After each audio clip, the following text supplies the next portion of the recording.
If you use a steel increment borer on a 200-year-old white oak, you expect to pull out a clean, straw-thin cylinder of cross-grained wood, showing distinct annual growth rings. Not a strip of dark, magnetic cassette tape embedded inside solid heartwood that grew during the Revolutionary War. I'm a procurement forester for a timber management firm operating in the Jefferson National Forest, right along the rugged slopes of Craig County, Virginia.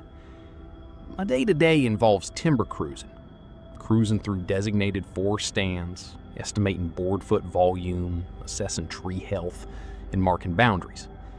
I carry a logger's tape, a clinometer for height, marking paint, and a Hageloff Swedish steel increment borer, a T-shaped hand drill used to extract core samples to determine a tree's age and growth rate without cutting it down. In October of 2024, I was evaluating a 50-acre tract of old-growth chestnut oaks and white oaks, slated for a selective canopy thin. The stand sat in a remote saddle between two ridges, completely cut off from old logging roads by a sheer limestone bluff. The morning was intensely cold and dry. The leaves under my caulk boots were frozen crisp, snapping like glass. Around 11 a.m., I approached the largest white oak in the hollow. It was a massive specimen, easily 4 feet in diameter, with deep, shaggy bark. I assembled the borer, pressed the screw tip against the bark at breast height, and began turning the handles. The steel bit into the wood with a familiar rhythmic creak, creak, creak. It required significant physical effort.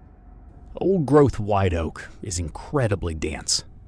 Once the borer reached the center of the trunk, I inserted the flat, notched extractor tray into the hollow tube to snap the core loose and pull it out. I drew the tray back. The first 3 inches of the core sample were normal. Pale, damp sapwood showing tight, healthy growth rings from the last few decades. Then, the wood stopped. The next 4 inches of the sample consisted of a smooth, cold, bone-white ceramic material. It wasn't stone or mineral intrusion.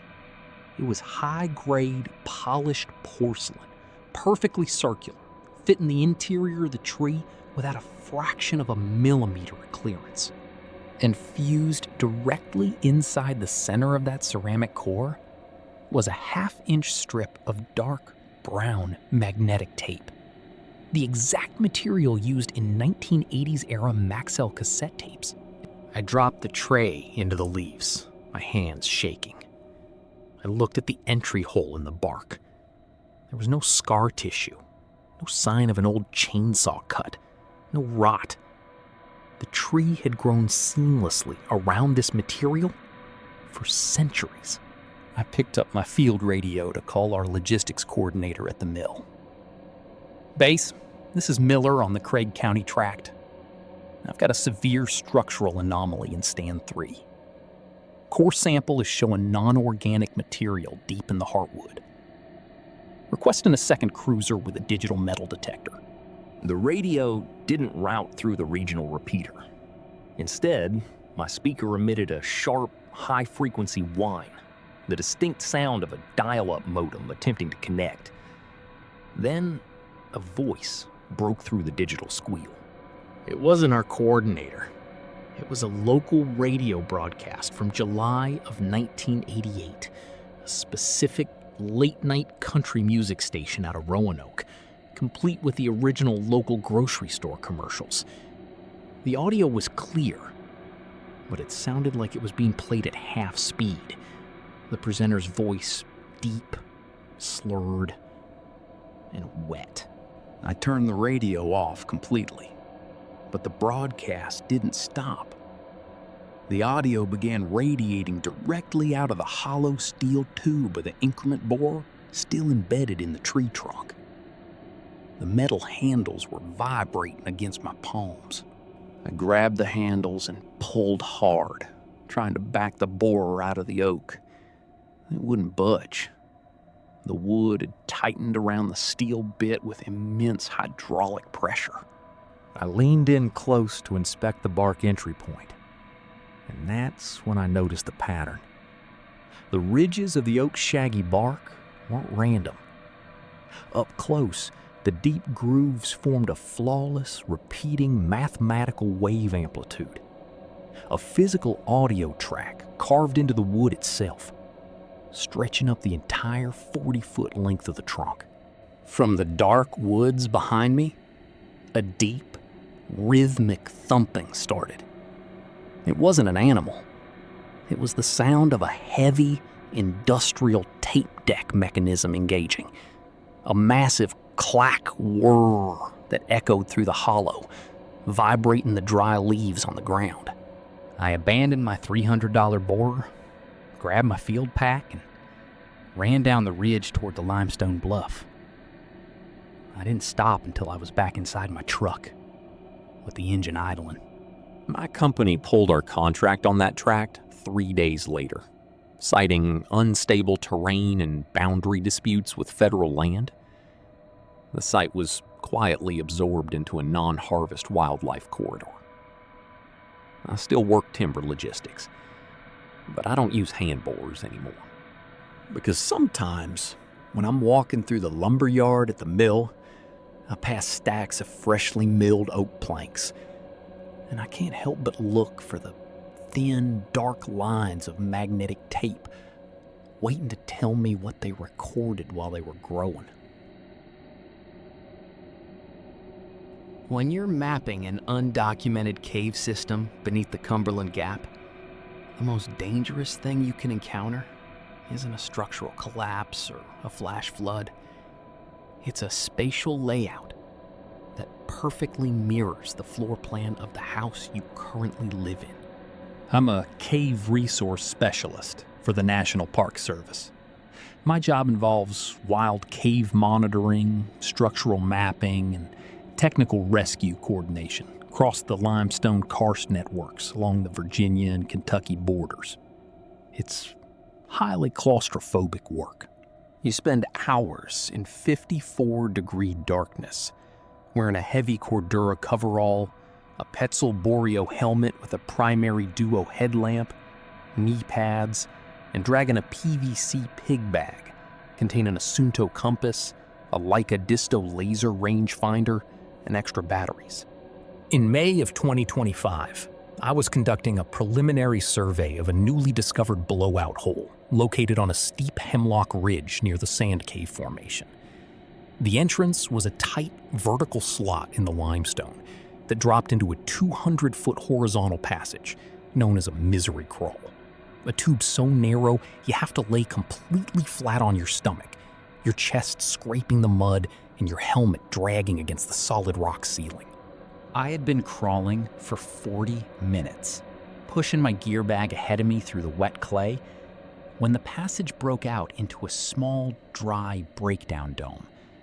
I stood up, stretching my spine, and unholstered my laser rangefinder to shoot the coordinates for our digital map topology.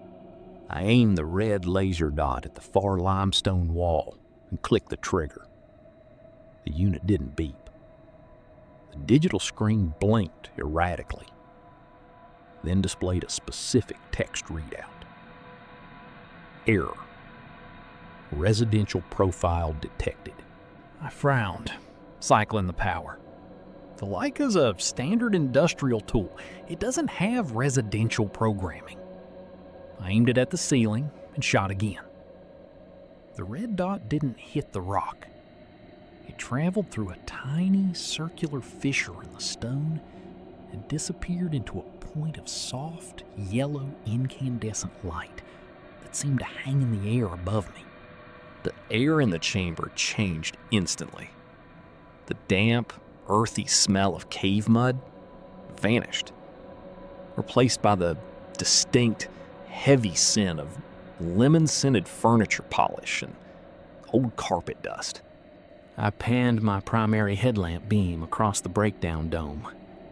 The limestone walls weren't rough anymore. The rock had transitioned into smooth, flat, vertical surfaces covered in a faded, floral-patterned wallpaper. the exact wallpaper from the hallway of my childhood home in Bristol. Fused directly into the solid stone floor was a section of red oak baseboard, complete with a white plastic electrical outlet. My radio clicked on automatically, the static loud in the confined space. Ranger 302, this is command. We're losing your track and ping on the surface array. Report your current depth. I keyed the mic, my throat dry. Command, I'm in the breakdown dome. I've got a severe structural anomaly down here. The geology it's not natural. I'm seeing residential materials embedded in the limestone. The voice that came back over the radio wasn't the park dispatcher. It was my own voice, using the exact cadence and tone I had used 5 seconds prior. But the transmission was looped, playing backward in a fast, high-pitched screech. Then, I heard the footsteps. They weren't coming from the crawlway behind me. They were coming from above the solid rock ceiling. The distinct, heavy heel strikes of someone walking across an uncarpeted hardwood floor directly over my head. Step, step, step. The ceiling limestone flexed slightly with every stride, the rock bending like old floorboards under a heavy weight. I dropped my survey kit, dropped back down onto my stomach, and scrambled backward into the narrow misery crawl, my headlamp beam cutting wildly through the wet clay. As I back-crawled through the tight tube, I looked ahead through the narrow gap between my boots. My headlamp illuminated the exit of the crawlway, but instead of breaking out into the vertical entrance slot under the Hemlock Ridge, the tube opened directly into the dark, narrow space underneath my own current living room sofa. Through the gap, I could clearly see the legs of my coffee table, the edge of my rug, and the dust motes floating in the dim light of my empty house. I didn't crawl through. I managed to wedge my body sideways, forcing myself into a narrow, vertical, water-scoured crack in the limestone that I had bypassed on the way in. I climbed blindly through the wet rock, tearing my coveralls, until I burst out into the mountain air through a small sinkhole 50 yards above the original entrance. The Park Service sealed the blowout hole with a heavy iron back gate the following week, officially listing the site as unstable karst topography, prone to catastrophic subsidence. I still work for the park, but I don't do wild cave surveys anymore.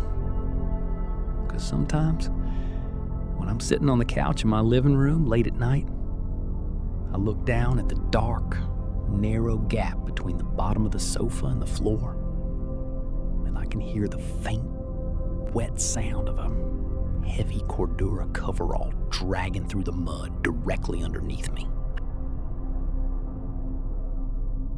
A backpack electrofisher, discharging an automated 30 Hz pulse direct current into a mountain stream, can temporarily stun every native brook trout within a 12-foot radius. But it cannot freeze 40 gallons of rushing water into solid, non-melting glass while leaving the surrounding current liquid. I'm a fisheries biologist for the U.S. Forest Service, working out of the Pisgah National Forest District in North Carolina.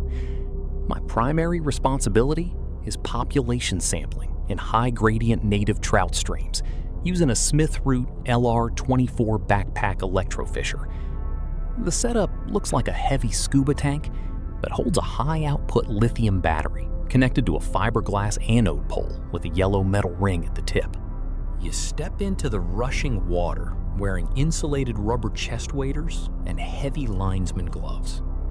Depress a thumb switch to send an electrical arc through the water and net the stunned fish as they float to the surface so they can be measured and released. In August of 2025, my technician and I were sampling an isolated headwater stream known as Dark Ridge Creek, located in a deep, north-facing hollow near Looking Glass Rock. The creek is incredibly steep, dropping through a series of deep sandstone plunges choked with dead hemlock logs. Around 2:30 p.m., we reached a large black pool beneath a 6-foot waterfall. The water was clear but dark, stained with tannic acid from the surrounding oak forest. "I'll shock the tail out," I told my tech, who was standing on a gravel bar with a collection bucket. "Keep your eyes on the undercut bank." I stepped into the cold current, adjusted the electrofisher settings to 250 volts, lowered the fiberglass pole into the center of the deep pool, and squeezed the yellow thumb trigger. The unit emitted its standard high-pitched diagnostic beep, followed by a low, steady electric hum. Instantly, the pool went dead silent. The waterfall was still pouring over the sandstone ledge above me. But the moment the water hit the surface of the pool, it didn't splash. The falling stream froze in midair, not into ice, but into a solid, clear, jagged pillar of mineral glass that fractured under its own weight, sending silent, heavy shards tumbling into the pool. The liquid water around my waders didn't freeze. It turned thick, sluggish, and completely dead calm, like a basin of clear mineral oil. My electrofisher display screen, which usually reads a steady current output, began to cycle backward into negative numbers. Minus 150 volts, minus 300 volts, minus 600 volts. The machine wasn't discharging power. The pool was feeding a massive, unknown electrical current into my battery pack. The fiberglass pole grew burning hot against my rubber gloves. I let go of the trigger, but the unit didn't shut down. The hum grew deeper, transitioning into a loud, rhythmic grinding sound like two massive granite boulders rubbing together. In the exact center of the calm pool, the thick water began to recede downward, forming a perfect, dry, hollow cylinder 3 feet wide that extended all the way to the gravel creek bed 6 feet below. The walls of this water well were perfectly vertical, spinning smoothly like the interior of a glass tube, completely separating the dry center from the rest of the stream. I looked down into the dry cylinder. Resting on the exposed creek gravel at the bottom of the well wasn't a fish. It was a massive, pristine collection of human molars. Hundreds of white, porcelain-clean teeth, arranged in a tight, mathematically perfect concentric spiral that covered the entire riverbed. They weren't old or stained. They looked like they had been cleaned and polished less than an hour ago. The audio diagnostic speaker on my backpack, which is only wired to give safety alerts, cracked with a loud burst of static. A sound poured out at the tiny grill. The sound of a young child laughing, clear and loud, echoing off the stone walls of the hollow. "Get out of the water!" my tech screamed from the bank, dropping his net. I scrambled backward, my waders slipping on the slick sandstone rocks, and threw the heavy backpack unit onto the gravel bar. The moment the fiberglass pole left the water, the cylinder collapsed with a deafening crack, and the creek snapped back into its normal, rushing flow. The glass pillar beneath the waterfall vanished, replaced by standard white foam. We left the electrofisher on the bank and hiked the 3 miles back to our state truck without looking back. The Forest Service officially retired that specific sampling gear, filing a report for hazardous lithium battery thermal runaway. Dark Ridge Creek was removed from the active monitoring circuit due to logistical safety concerns regarding access. I still manage the regional trout hatchery, but I don't step into wild mountain streams anymore. Because sometimes, when I'm standing at the edge of our concrete rearing tanks at work, and the water reflects the afternoon sun, I can feel a faint electrical current tingling through the soles of my boots. And I catch myself looking down into the shadows, checking the concrete floor for the first white curve of a spiral. I'm a volunteer canine handler for a Type 2 wilderness search and rescue team in western North Carolina. We specialize in trailing, using scent-specific working dogs to track the path of missing persons through impenetrable terrain. My partner is a 4-year-old Dutch Shepherd named Oris. We train to trust the dog implicitly, because a dog's olfactory bulb processes reality in a way human instruments simply cannot replicate. We track skin wraps, microscopic flakes of human cellular material that fall off a body at a rate of 40,000 per minute. In late September of 2025, we were deployed on day 3 of a search for a 20-year-old male hiker who had vanished off the Babel Tower Trail in the Linville Gorge. It's a brutal, vertical environment of quartz-veined granite and dense mountain laurel. By 4 p.m., my radio flankers were exhausted, resting on a ridge a mile behind me. Eris was in his trailing harness on a 30-foot long line. He had taken a strong scent vector off the victim's sleeping bag hours ago and was pulling hard toward a dead-end box canyon of solid rock. Suddenly, Eris stopped. This wasn't his standard loss of scent behavior where he circles and casts. He locked up entirely, his hackles raised from his neck to the base of his tail.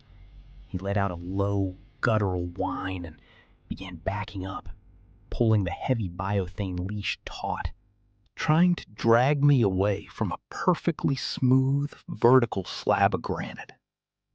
I knelt down, unclipping my handheld radio.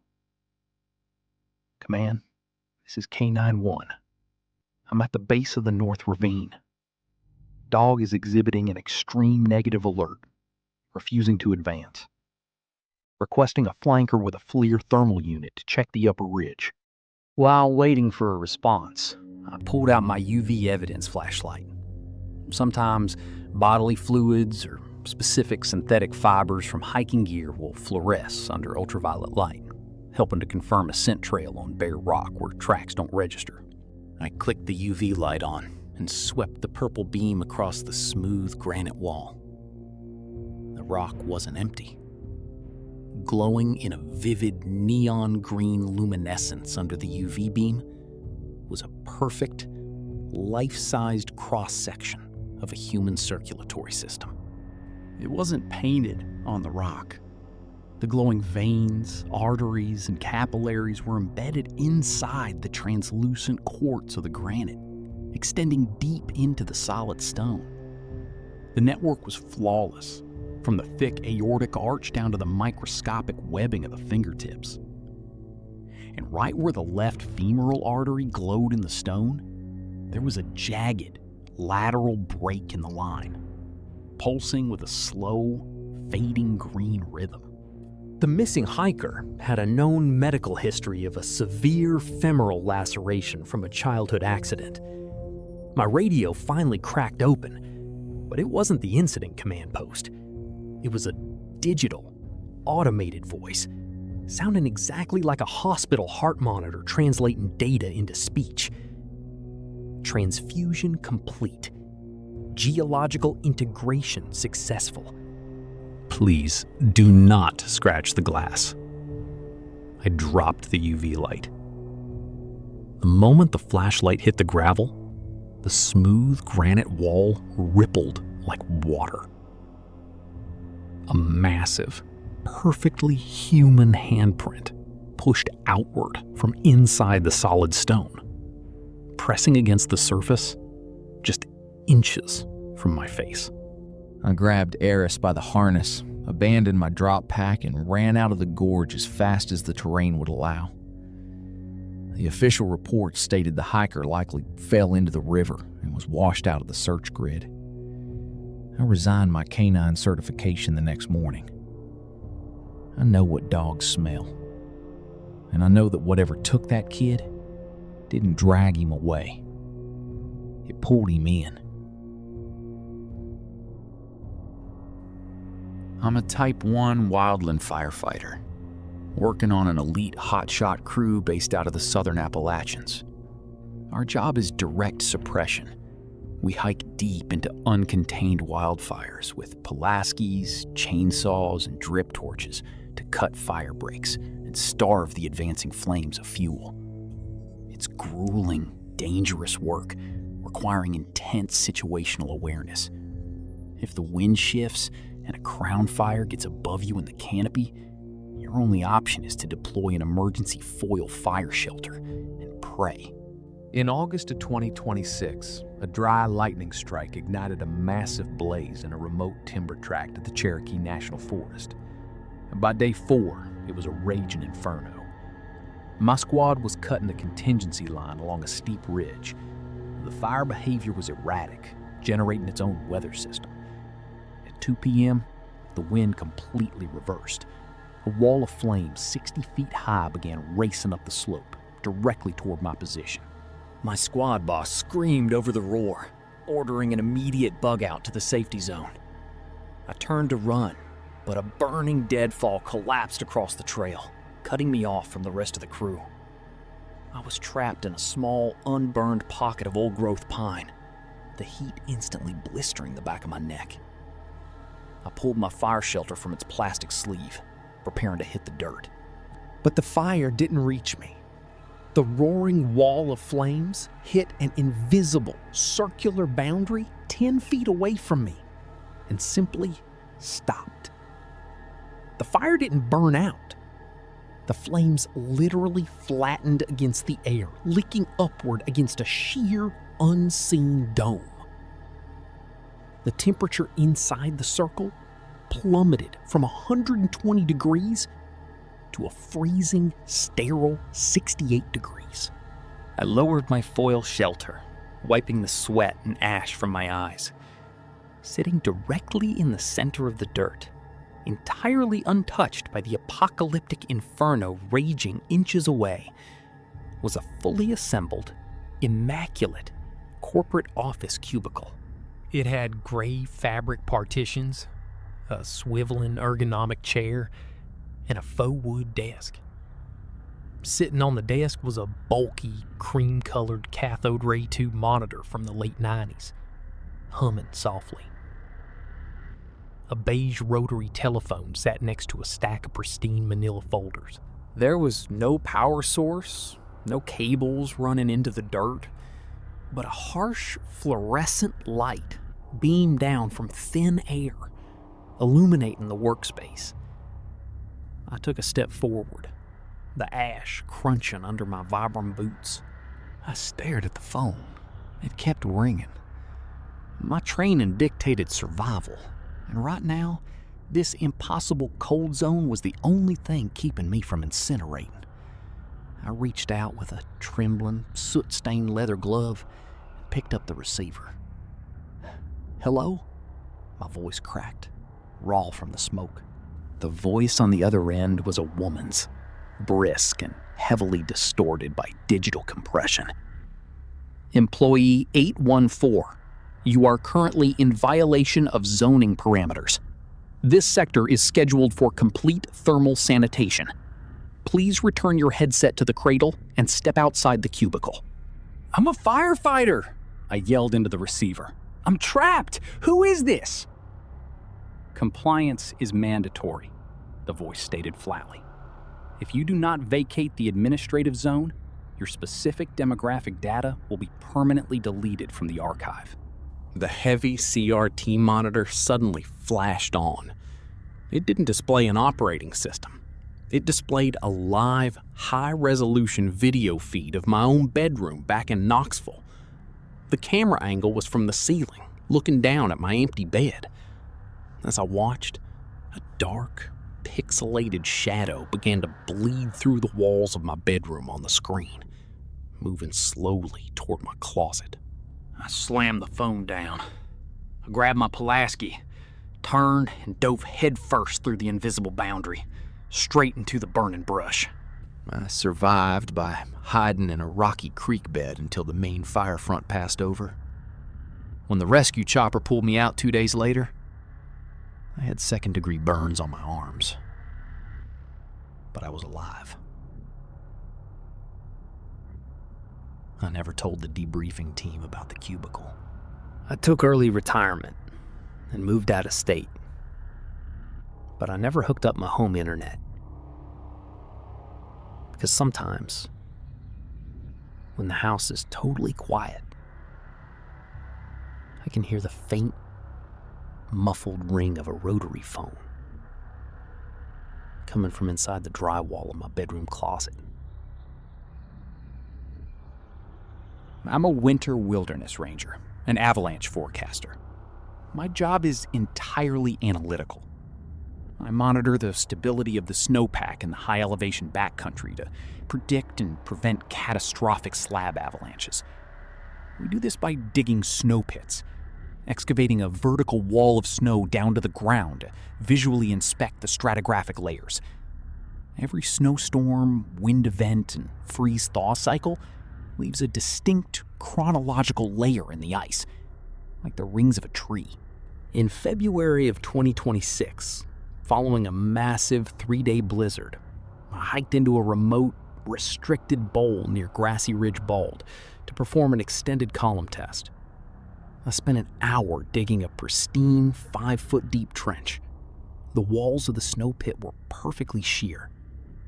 I pulled out my crystal card and a magnifying loupe to inspect the grain types in the upper layers. The top 30 centimeters were standard new snow crystals. But as I brushed my gloved hand down the smooth vertical wall to inspect the mid-pack layer from a storm 2 weeks prior, the texture changed. It didn't feel like ice. It felt smooth, warm, and distinctly synthetic. I pulled out my aluminum snow saw and carefully cut away a block of the compacted snow to expose the layer. It wasn't snow. Compressed under hundreds of pounds of winter ice was a perfectly horizontal 2-inch thick layer of crushed, flattened consumer electronics. There were hundreds of black smartphones, their glass screens shattered, digital wristwatches, and twisted pairs of wired headphones. They were packed together so tightly they formed a solid structural layer in the snowpack. None of the devices were wet. And despite the freezing temperatures, the screens on a dozen of the crushed smartphones were brightly illuminated, casting a sickly pale light into the snow pit. I unclipped my radio, my breath hitching in my chest. Base, this is Ranger 4. I'm at the Grassy Ridge Bowl. I don't know what I have. There is a massive deposit of foreign debris structurally integrated into the mid-pack. Static hissed, followed by the automated, repeating chirp of an avalanche transceiver, the emergency beacon skiers wear to be found if buried. Beep, beep, beep. But the signal wasn't coming from my radio. It was coming from the wall of the snow pit.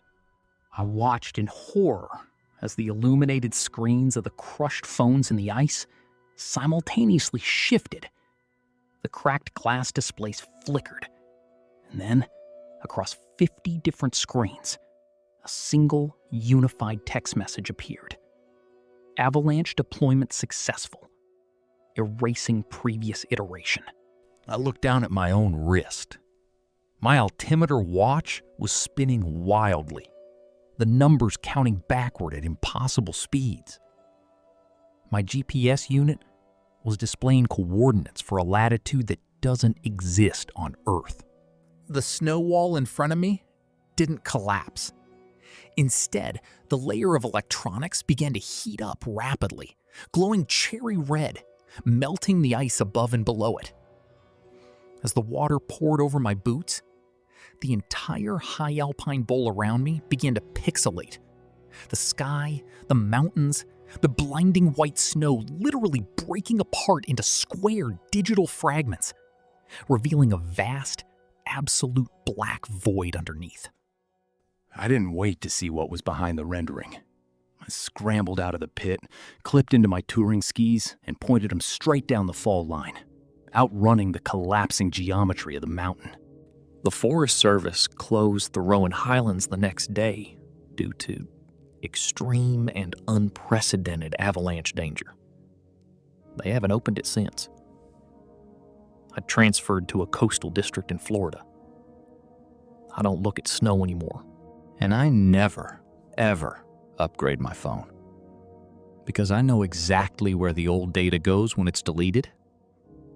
And I know how it keeps quiet under the ice. I'm an invasive species eradicator, contracted by the U.S. Department of Agriculture. My sector is the deep Appalachian South, and my primary enemy is Pure montana, kudzu. They call it the vine that ate the South, and if you've never seen a deep woods infestation, you can't comprehend the scale. It grows a foot a day, completely smothering entire forest canopies in a monolithic blanket of broad green leaves until the trees snap under the weight. I go in with a backpack sprayer full of industrial triclopyr herbicide and a specialized brush clearing machete to cut the root crowns. In August of 2026, I was working a remote, unmapped ravine near the Georgia-North Carolina border. It was 95 degrees with near total humidity. The kudzu patch was immense, stretching over 5 acres, forming massive, lumpy green sculptures over whatever it had swallowed beneath. I was cutting a transect line toward the center of the ravine when my blade hit something hard. I pulled back the thick curtain of vines to reveal the rusted, oxidized side panel of a 1970s Airstream camper trailer.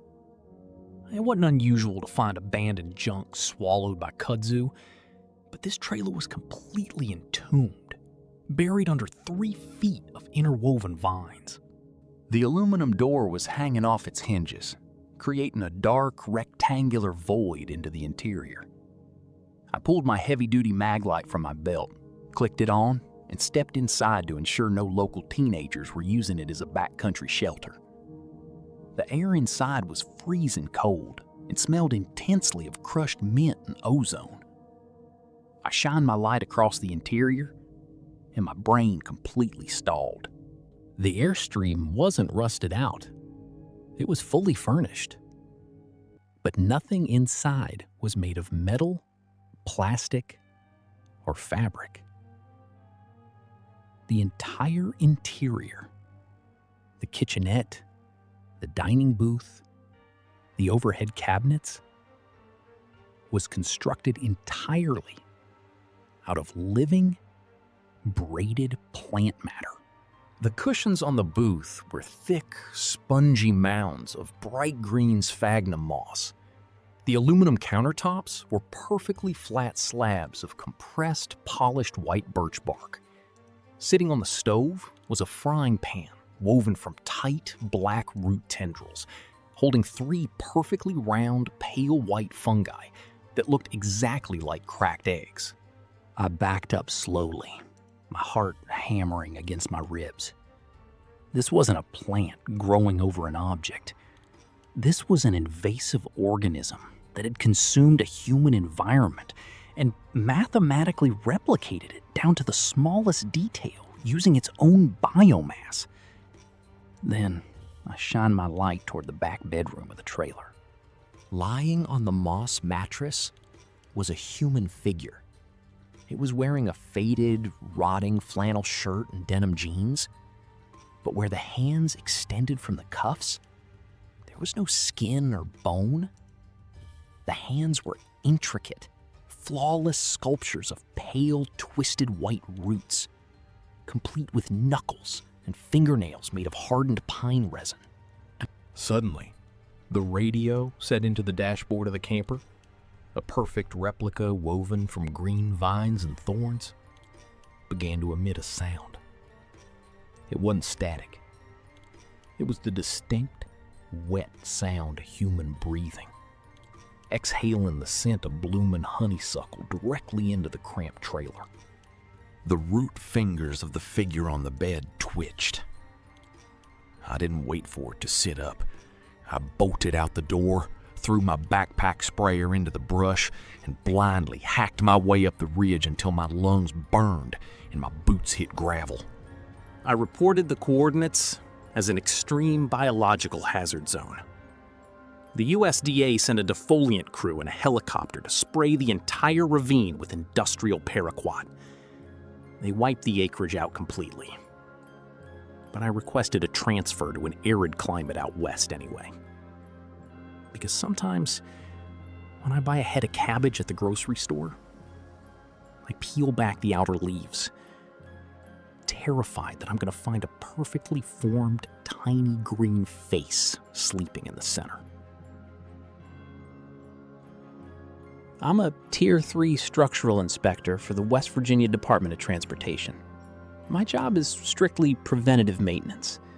I rappel down the sides of massive steel cantilever and truss bridges to check the integrity of the gusset plates, the rivets, and the load-bearing girders.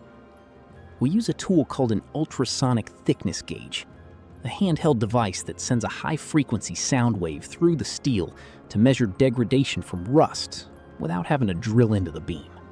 In October of 2026, I was assigned a night inspection of the Blackwater Gorge Bridge, a massive, aging iron structure built in 1938 that connects two isolated coal communities. Due to daytime traffic, we had to do the rope access work at 2 a.m. I was hanging 80 feet below the roadway, suspended directly over the pitch-black abyss of the gorge, inspecting a massive primary support column. The column was coated in 50 years of peeling lead-based gray paint. I pressed the transducer probe of my ultrasonic gauge against the steel to get a reading. The digital display is supposed to read 1.5 inches for a healthy I-beam. The screen flickered and read, "Error. Density unknown. Soft target." I wiped the probe, assuming water or dirt was interfering with the acoustic gel. I pressed it harder against the beam. The machine beeped again. Error. Fluid matrix detected. Frowning, I pulled my heavy steel slag hammer from my tool belt. If the steel was so thoroughly rotted that it was registering as a soft target, the bridge was in imminent danger of catastrophic failure. I pulled my arm back and struck the center of the painted gray column with the sharp, pointed end of the hammer. The hammer didn't ring. It sank into the steel with a heavy, wet thwack, burying itself 2 inches deep. When I yanked the hammer back out, the structural column bled. A thick, hot, dark crimson fluid pulsed out of the puncture wound, steaming in the freezing October air. It ran down the gray paint, thick and coagulating, dripping off the edge of the girder into the fog below. Panic seized my chest. I grabbed a paint scraper and frantically began peeling away the thick layers of gray industrial paint around the hole. It came off in long, rubbery strips. Beneath the paint, there was no iron. There were no rivets. The entire massive load-bearing column was composed of dense, gray, leathery muscle tissue, interwoven with thick, pulsing blue veins the size of garden hoses. The rivets holding the plates together were massive, calcified bone spurs protruding through the flesh. An 18-wheeler logging truck rolled across the bridge deck directly above my head. The moment the immense weight hit the span, the column of flesh in front of me didn't just vibrate, it flexed. The muscle tissue violently contracted, tensing to bear the 70,000-pound load, the blue veins bulging against the scraped skin. A low, deafening groan echoed out from the darkness of the gorge. But it wasn't the sound of metal stressing. It was the sound of something colossal, ancient, and exhausted, sighing under the weight of the concrete anchored to its spine. I didn't radio my partner up top. I didn't take photos. I engaged my rope ascender and hauled myself up the static line so fast my gloves burned. I threw my gear into my truck and drove away before my partner even finished rolling up the safety cones. The DOT classified the bridge as structurally sound during the annual review. I quit the department and took a desk job drawing blueprints in Ohio. I avoid the mountains now, and I will drive 100 miles out of my way to avoid crossing a river. Because I know that when we build our roads into the absolute middle of nowhere, sometimes we aren't driving over infrastructure. We're driving over something we managed to saddle. I'm a fire lookout for the Monongahela National Forest. It's the most isolated job in the federal government. You live in a 10 by 10 foot glass box mounted on top of a 70-foot steel scaffold, entirely alone for weeks at a time. Your only job is to watch the horizon for smoke using an alidate, a rotating topographical map known as an Osborne firefinder. At night, the darkness outside the glass is absolute. The windows turn into perfect black mirrors, reflecting only the interior of your tiny cabin and your own tired face. In November of 2026, a massive late-season squall line moved over Thorny Mountain. The wind was hitting 50 miles an hour, making the entire steel tower sway and groan. I was pacing the perimeter, wiping the condensation off the cold glass with a rag. The lantern in the center of the room cast my reflection clearly onto the black window panes. I stopped at the south-facing window. I raised my hand to wipe the glass. The reflection in the window did not raise its hand. I froze. The hair on the back of my neck stood up. I stared directly at my reflection in the glass. It was wearing my green Forest Service jacket. It had my face, but its arms were resting loosely at its sides. It was staring back at me with a completely blank, dead expression. I took a slow step backward toward the center of the cabin. The reflection didn't move backward. It stepped forward, pressing its face right up against the glass from the outside. Its breath fogged the window. I spun around. The reflection in the east window was sitting on the floor, its head in its hands. The reflection in the west window was standing by the Osborne firefinder, aggressively ripping the map to shreds. I was trapped in a panopticon of my own fractured timeline. Then, the reflection in the south window, the one staring directly at me, raised its hand. It pressed its index finger against the condensation on its side of the glass and slowly traced a word backward so it would be legible to me. Let us in. No, I whispered, backing into the heavy iron firefinder in the center of the room.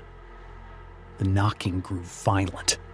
The glass began to spiderweb and crack under the pressure of the reflections slamming their fists against the panes. I didn't wait for the glass to shatter. I threw the trapdoor on the floor open, scrambled down the wooden stairs, and sprinted out into the freezing rain, climbing down the 70-foot steel ladder in the pitch black. I spent the night huddled under a rock outcropping at the base of the tower. And when the storm broke at dawn, I climbed back up to retrieve my radio and resign. The cabin was empty. The glass wasn't broken. But when I looked at the Osborne firefinder in the center of the room, my stomach dropped. The heavy brass sighting ring had been rotated. It wasn't pointing at a distant ridge. The crosshairs had been aimed directly downward, locked onto the exact rock outcropping where I had been hiding all night. I don't look out windows at night anymore. I keep the blinds drawn in my apartment and I cover the mirrors. Because I know that a reflection isn't a trick of light bouncing off a surface.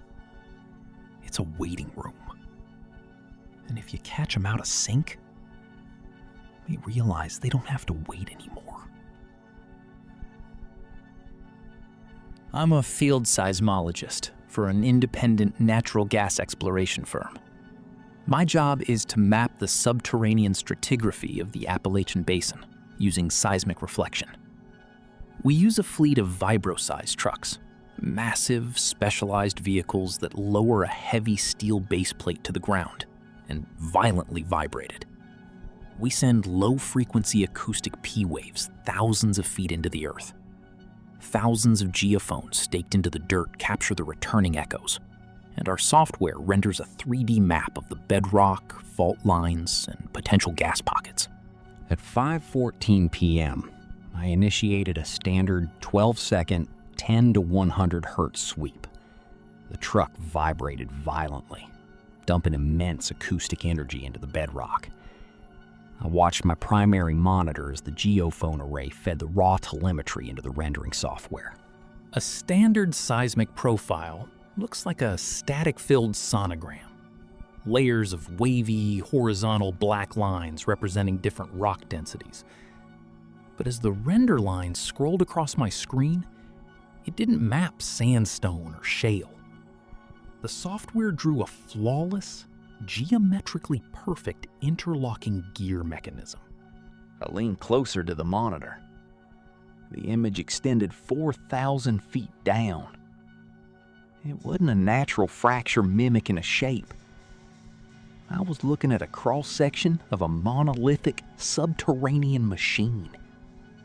The teeth of the gears were each the size of a city block, perfectly meshed, descending endlessly into the mantle.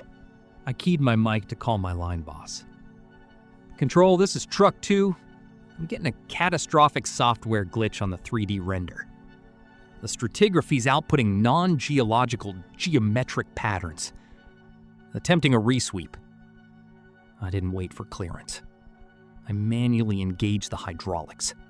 The base plate slammed down into the mud, and the truck delivered a massive, single broadband shockwave into the earth.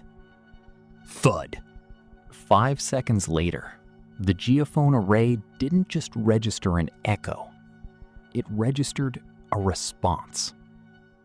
The ground beneath the 60,000-pound truck heaved upward. It wasn't an earthquake. It was a localized, deliberate, and incredibly precise mechanical strike from directly below. Thud. The impact was so violent, it threw me against the ceiling of the cab, shattering the dome light. The heavy, reinforced glass of the windshield spiderwebbed. My monitors flickered back to life. The software wasn't rendering a static image anymore. The massive gear teeth on the screen were rotating, and the digital acoustic telemetry was translating the friction of those continental-sized gears grinding together into a low-frequency audio playback inside my headset. It wasn't the sound of grinding rock. It was the distinct, rhythmic sound of a massive grandfather clock, ticking loudly, methodically winding itself up. Thud. The earth struck the bottom of the truck again, perfectly matching the rhythm of the ticking. The steel base plate buckled upward, snapping the hydraulic pistons like twigs. I kicked the cab door open, fell 6 feet into the mud, and ran toward the tree line. The ground beneath my boots felt like a taut drumhead, vibrating with the latent energy of a coiled spring. And behind me, the earth struck the truck a third time, launching the 30-ton vehicle 3 feet into the air before it crashed onto its side. The company wrote the truck off as a sinkhole collapse, citing unstable limestone caverns. I work in shallow water coastal surveying now. I refuse to set foot on solid bedrock. because I know the Earth isn't just a rock floating in space. It's an engine. And we just woke up whatever's keeping the time. I'm a forensic entomologist attached to the West Virginia Division of Natural Resources. When poachers take an animal out of season and leave the carcass to rot, law enforcement calls me. I don't look at bullet trajectories. I look at the bugs. By analyzing the species of necrophagous insects, specifically Lucilia sericata, a common blowfly, and calculating the developmental stage of their maggots based on ambient temperature, I can establish an exact time of death to help game wardens build a timeline. In late spring of 2026, I was airlifted into a remote sector of the Cranberry Wilderness to examine a large male black bear that had been shot and stripped of its gallbladder. I approached the carcass. Based on the smell and the visual collapse of the abdomen, I anticipated the bear had been dead for at least 5 days, putting it firmly in the active decay stage. I knelt down, pulled out my forceps, and opened the bear's rib cage to collect a larval sample from the primary maggot mass. But when I pulled the hide back, there was no rotten tissue. The bear's chest cavity was completely hollowed out, the ribs stripped to pristine, bleached white bone. And clinging to the inside of the rib cage was a writhing mass of millions of maggots. They weren't feeding. They were working. I adjusted my magnifying loupe over my safety glasses and leaned in. The maggots weren't standard white larvae. Their segmented bodies were a dark, metallic gunmetal gray. They were moving in a highly coordinated, algorithmic swarm, much like leafcutter ants. They were carrying microscopic, jagged grains of raw hematite, iron ore extracted directly from the bloody soil beneath the carcass. I watched in absolute paralysis as the swarm wove a flawless, metallic recreation of the bear's cardiovascular system. They had already finished the lungs, which were constructed from thousands of interwoven, microscopic copper wires that expanded and contracted in a terrifyingly accurate mimicry of breathing. My training demanded I take a sample. My hand was shaking violently as I lowered the steel forceps into the cavity, attempting to pinch a cluster of the metallic larva. The moment my stainless steel tweezers touched the swarm, the crackling sound stopped. Millions of tiny, eyeless heads snapped upward, locking onto the metal tool in my hand. They didn't scatter. They surged. A wave of metallic larvae poured up the length of the forceps in a millisecond, secreting their silver resin. The steel tool in my hand instantly began to dissolve, breaking down into raw molecular iron as the swarm aggressively consumed it to harvest the material. The heat generated by the chemical reaction burned through my nitrile glove. I screamed, violently throwing the melting forceps into the brush, and fell backward into the mud. Inside the hollowed-out carcass, the heavy iron ore heart the swarm had built suddenly seized. It began to beat. A deep, resonant, metallic clang, clang, clang echoed from inside the rib cage, sounding like a blacksmith striking an anvil. The dead bear's bleached skull slowly rotated toward me, driven by thick cables of braided copper wiring that the swarm had threaded up the spinal column. I scrambled up the ravine on all fours, tearing my Tyvek suit to shreds on the briars, and didn't stop until I reached the extraction LZ. I told the wardens a scavenger had completely consumed the evidence. I transferred to a sterile lab environment, studying agricultural pests. I refuse to look at dead animals on the side of the road. Because decomposition is supposed to be an ending. And I know exactly what it looks like when the earth decides to use the bones for a completely different set of blueprints.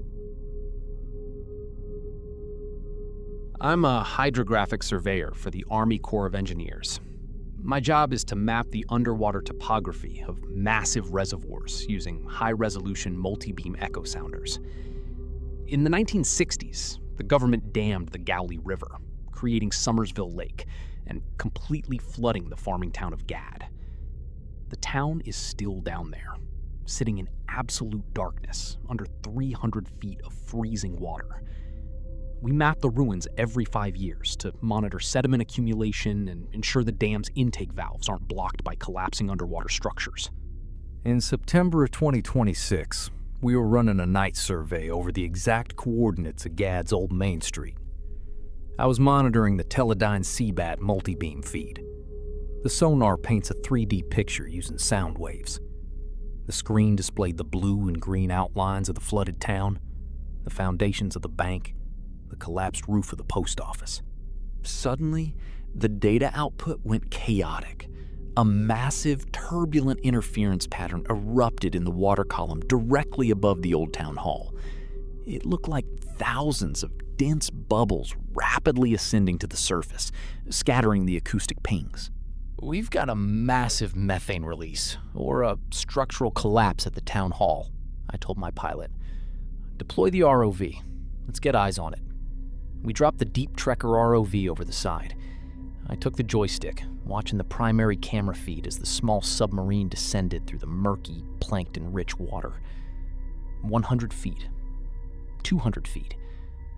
The temperature gauge on the ROV read a standard 42 degrees Fahrenheit. At 280 feet, the ROV headlights pierced the gloom, illuminating the rotten, algae-covered wooden facade of the Gad Town Hall. But the interference wasn't bubbles. The two-story building was completely engulfed in roaring, orange flames. I stared at the monitor in absolute silence. It wasn't a chemical fire, it wasn't a trick of bioluminescence. I could see the distinct flickering tongues of an active, oxygen-fed inferno pouring out of the shattered underwater windows, wrapping around the algae-coated support columns. The flames waved and curled in the water currents like kelp. Thick, black smoke rolled off the roof, rising slowly through the water column like heavy ink. I looked at the ROV telemetry. The water temperature was still 42 degrees. The water wasn't boiling. The fire was entirely thermal isolated, burning inside the water without interacting with the lake's physical state. Through the ROV's hydrophone, I could hear the fire. It sounded exactly like a house fire on land. The violent roar of combustion, the snapping of dry timber, the structural groans of a collapsing roof. All transmitted clearly through 300 feet of water. I steered the ROV closer, completely mesmerized. As the camera breached the front porch of the burning building, I saw the silhouettes. Inside the blazing underwater lobby, human figures, made entirely of white, glowing ash, were calmly walking through the flames. They weren't panicking. They were carrying ghostly, glowing ash boxes out of the burning post office, setting them on the submerged street, and walking back inside. My pilot leaned over my shoulder, breathing heavily. "Pull it up," he whispered. "Pull it up right now." I slammed the joystick into reverse. The moment the ROV's thrusters whined, one of the ash figures inside the building stopped. It turned its glowing, featureless face slowly toward the camera. The telemetry alarms on my console began screaming simultaneously. The ROV didn't physically catch fire, But the digital temperature gauge on the screen instantly spiked from 42 degrees to 1200 degrees Fahrenheit. The plastic housing of the ROV and the camera feed began to aggressively melt and warp, bubbling under an invisible phantom heat. The camera lens cracked, the feed flooded with static, and the connection died. We cut the heavy tether with an axe and drove the boat back to the marina at full throttle. The Corps officially logged the lost ROV as a catastrophic pressure hull failure. I requested an immediate transfer to a dry land levee inspection unit in the Midwest. I don't go near lakes anymore, and I never fill my bathtub above my ankles. Because I know that when we drown those valleys, the history didn't wash away. He just learned how to burn without oxygen.